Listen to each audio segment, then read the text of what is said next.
Okay दोस्तों, अब सीखते हैं पॉलिनोमियल इस वीडियो में। तो सबसे पहले बता दूं पॉलिनोमियल क्या होता है।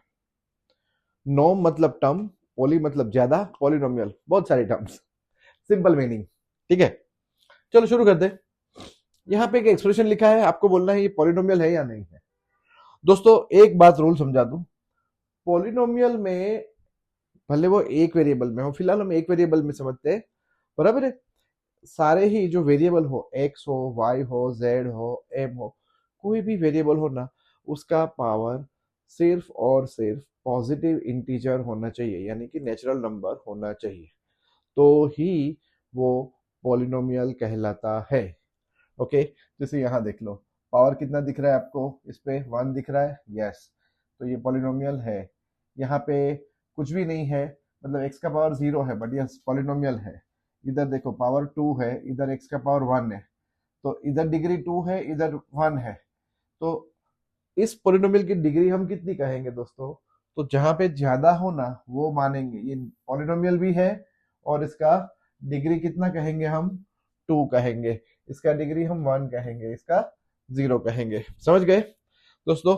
अब यहाँ पे देखो, सब x के पावर देख लो पहले, इधर पॉजिटिव, इधर पॉजिटिव, इधर कुछ नहीं, तो x रेस टू 0। ओके, तो कहीं पे भी x के पावर में खाली चेक करूंगा, सारे पॉजिटिव इंटीजर होने चाहिए, जो कि है, बराबर है दोस्तों। तो ये भी पॉलिनोमियल है, और इसकी डिग्री कितनी होगी, 3 होगी। ये देखो x रेस टू 4 है यहाँ पे। ओके दोस्तों, एक्स स्क्वायर है यहाँ पे, तो इसका डिग्री हम 4 कहेंगे, क्यों, क्योंकि यहाँ पे ज्यादा है, बराबर है। तो ये पॉलिनोमियल भी है, और उसकी डिग्री 4 कहेंगे हम। अब यहाँ पे मामला फंसा मेरा दोस्तों, ये जो 1/x है ना, वो एग्जैक्टली क्या होता है, x रेस टू -1 होता है। तो ये x का पावर पॉजिटिव इंटीजर नहीं है, इसलिए ये पॉलिनोमियल नहीं है। यहाँ पे भी देखो दोस्तों, x रेस टू पावर -2 दिया है, ठीक है, तो ये पॉलिनोमियल नहीं है। x रेस टू -2 का पावर मतलब ये इंटीजर, पॉजिटिव इंटीजर नहीं हुआ, तो इसको हम पॉलिनोमियल नहीं कहेंगे। ये देखो रूट एक्स, दोस्तों रूट एक्स का मतलब x का पावर 1/2 हुआ, जो कि पॉजिटिव इंटीजर नहीं कहा जाता।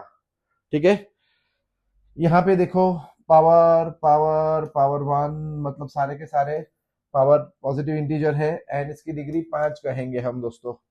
ठीक है, ये पूरा पॉलिनोमियल y में है। ओके, इसका पावर 3 है, इसका पावर 1 है, तो यस सारे पॉजिटिव इंटीजर है, मतलब ये पॉलिनोमियल है दोस्तों, और इसका डिग्री 3 है। जरा थोड़ा और देख ले, चलो इधर, यस क्या होगा डिग्री इसका, जल्दी बोलो, 4। अब ये पहला पॉलिनोमियल है दोस्तों, 2 वेरिएबल में आ गया, तो कोई टेंशन मत लो, फिलहाल हमें 2 वेरिएबल पे अभी फोकस नहीं करना है। बट अगर आ जाए तो देखो, ये ए स्क्वायर है और बी का पावर 1 है, तो इन दोनों को मिला के डिग्री देखा जाता है, दैट इज 3। इसका भी डिग्री 3 है, बराबर है दोस्तों। ओके, तो ये 2 वेरिएबल में है, एक वेरिएबल में नहीं है। मुझे एक वेरिएबल में पूछा गया था अभी कि क्या ये एक वेरिएबल का पॉलिनोमियल है या नहीं, तो ये एक वेरिएबल का पॉलिनोमियल दोस्तों नहीं है। ये किसमें है, this is the polynomial in 2 variable. यहाँ पे देखो, m is the variable, but ये 3/m आया ना, मतलब क्या हो गया, ये 3m⁻⁻1 हो गया, पावर पॉजिटिव इंटीजर नहीं है। ये यस p में सेकंड डिग्री का पॉलिनोमियल इक्वेशन है, ये z में 5 डिग्री का है, ये पॉलिनोमियल नहीं है। क्यों नहीं है, क्योंकि root T not allowed, T का पावर हाफ हो गया यहाँ पे। ये पॉलिनोमियल है दोस्तों, x का पावर 6, x का 2 यहाँ नहीं है, कांस्टेंट टर्म है। ओके, तो ये पॉलिनोमियल और इसका डिग्री 6 है। समझ में आ गई बात दोस्तों।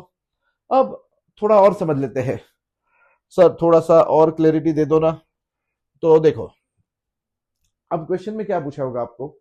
मैं दोस्तों इस वीडियो में आपको दोनों टेक्स्ट बुक कराऊंगा, नई टेक्स्ट बुक भी कराऊंगा, गणित मंजरी, एंड एक बार थोड़ा सा रिव्यू ले लेंगे हम, पुरानी टेक्स्ट बुक क्या कहती है, बराबर।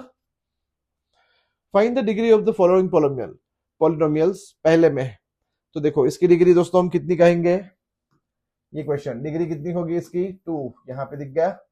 इसका डिग्री 3, यहाँ 1 है, यहाँ 0 है। जिधर सबसे ज्यादा डिग्री है ना, वो पूरे पॉलिनोमियल की डिग्री मानी जाती है। ओके, यहाँ पे डिग्री क्या कहेंगे हम, 0, इधर डिग्री 1 कहेंगे हम। समझ में आ गया। Right polynomials of degree 1 2 and 3। अब देखो दोस्तों, डिग्री 1 का कोई पॉलिनोमियल आपको पूछे क्या, कोई पूछे कि सर डिग्री 1 का पॉलिनोमियल, मतलब आपने खाली x लिख दिया तो भी चलेगा, आपने 2x लिख दिया तो भी चलेगा, आपने 2x प्लस 3 लिख दिया तो भी चलेगा। ओके, आपने ऐसा लिखा polynomial of x equals to x minus 1 x minus 2, सब राइट है। अगर आपने ऐसा भी लिखा दोस्तों p of x equals to 3x plus 7, तो देखो इसकी डिग्री तो 1 ही रहेगी, ऐसे हजार आंसर है। सेम दोस्तों, अगर कोई पूछे सेकंड डिग्री का पॉलिनोमियल लिखो, तो सेकंड डिग्री से मेरा मतलब क्या है दोस्तों, p of x equals to x का पावर 2 होना चाहिए। अब इसके आजू बाजू में आप कुछ भी लिख लो, कुछ भी मतलब कोई भी रियल नंबर डाल दो, ठीक है। ये भी राइट है दोस्तों, ये भी राइट है और ये भी राइट है,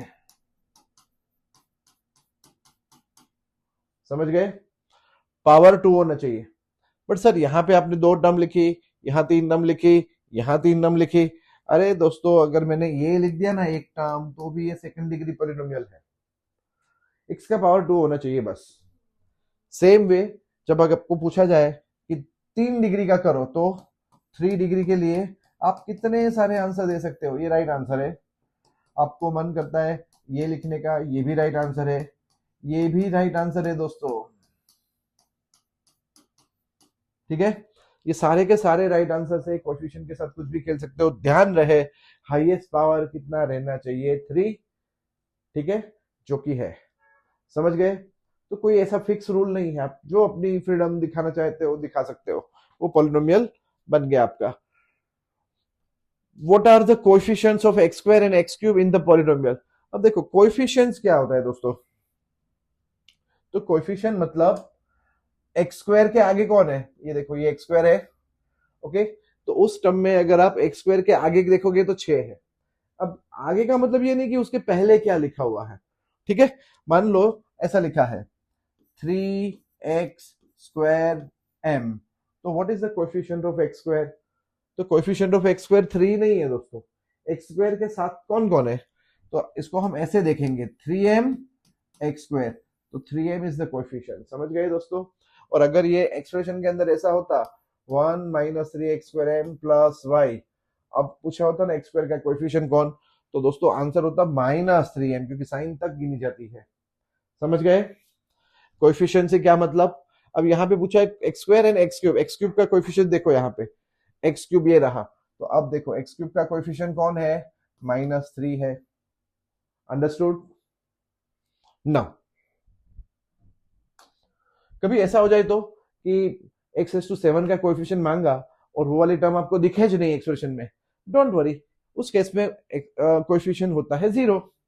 जैसे कि यहां देखो what is the coefficient of z, अब z वाली टर्म तो एक्सप्रेशन में है ही नहीं, अरे थी z वाली टर्म थी, मतलब ये ऐसा था 4z³ plus 5z² plus 0z minus 11, समझ गए, ठीक है ना। तो जब z वाली टर्म दिखे नहीं तो कोएफिशिएंट क्या समझ देगा, 0 समझ देगा। What is the constant term of the polynomial, constant term मतलब जिसमें x ना हो दोस्तों, ओके। तो बिना x वाली टर्म कौन सी है, -10, अंडरस्टूड। आगे बढ़ते हैं, देखो दोस्तों ये था फर्स्ट एक्सरसाइज, अब हमको वो लीनियर पॉलिनोमियल की तरफ लेके जा रहे हैं। बट सेम टाइम पे अगर दोस्तों मैं पुरानी बुक आपको कराता हूं, ठीक है, तो देख लो जरा, ये थी पुरानी बुक, ओके। इसमें थोड़ा हमें ज्यादा आपको लगेगा क्वेश्चन करने के। तो सबसे पहले which of the following are the polynomials, तो ये पॉलिनोमियल है, ये पहला पॉलिनोमियल है दोस्तों, दूसरा भी है, ये √2 कोएफिशिएंट मतलब ये कांस्टेंट टर्म है दोस्तों, ये नहीं है, क्यों, क्योंकि यहाँ √t आ गया और यहाँ 2/y आ गया, इसलिए ये पॉलिनोमियल नहीं है, समझे, ओके। फिर एक और, ये भी पॉलिनोमियल नहीं है, क्यों, क्योंकि उन्होंने एक वेरिएबल में पूछा था, यहाँ पे 1 2 3 वेरिएबल है, इसीलिए ये पॉलिनोमियल नहीं है, ओके। तो चलो मुझे समझ में आ रहा है, राइट द कोएफिशिएंट। फिर से देखो, देख रहे हो ना दोस्तों, दोनों बुक में सेम ही है, इधर इतना ज्यादा नहीं है, बट वो बुक का टेक ऑफ अलग होगा, इसका अलग है। Right the coefficient of x square, तो इधर x स्क्वायर का कोएफिशिएंट कौन है, +1 है, इधर कौन है -1 है, इधर कौन है π/2 है, और एक बच गया, उधर देखना रह गया। अच्छा, इधर कोएफिशिएंट कौन है x² का √2 है। देखा, ये भी कितनी आसान है। Give one example each of a binomial of degree 35 and monomial of degree 100। देखो, बाइनोमियल मतलब दो टर्म्स, मोनोमियल मतलब एक टर्म, ट्राइनोमियल मतलब तीन टर्म। ओके, तो आपको पूछा है give one example each of A binomial of degree 35। अब 35 डिग्री का बाइनोमियल बनाना हो तो आपने लिख दिया x⁵35 प्लस एक और टर्म ले लो, आप x ले लो या कांस्टेंट टर्म ले लो, ये आपका आंसर है, क्योंकि बाइनोमियल पूछा है ना। अगर किसी ने ऐसा लिखा 7x⁵35 प्लस 2, हाँ ये भी बाइनोमियल है, दो टर्म है ना इसमें, बस x का पावर 35 हो जाना चाहिए, एक टर्म ऐसी होनी चाहिए। ओके, बराबर। बाइनोमियल मतलब अभी आपको दो टर्म मांगी है, और मोनोमियल पूछा है डिग्री 100 का। तो देखो, मोनोमियल ऑफ डिग्री 100 आपने x⁵100 लिख दिया दोस्तों, तो भी राइट आंसर है। और अगर आपने 178x⁵100 लिखा ना दोस्तों, तो भी राइट है। एक कज टर्म,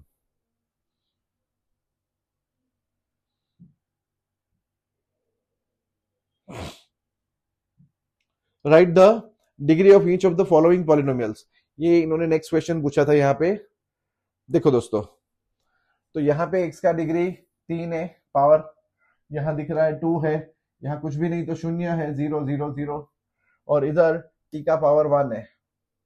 कितना इजी है, बराबर। Classify the following as linear, linear मतलब x का पावर 1, क्वाड्रेटिक मतलब x का पावर 2, एंड क्यूबिक पॉलिनोमियल मतलब x का पावर 3।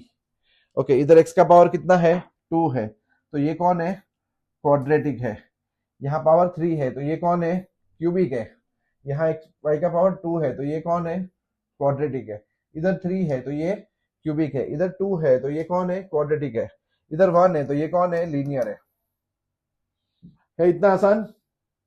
एंड लास्ट वाला वो 1 + x भी पावर 1 है, तो वो लीनियर है। देखो, इसमें भी एक्सरसाइज 1 खत्म हो गई। कितना इजी था।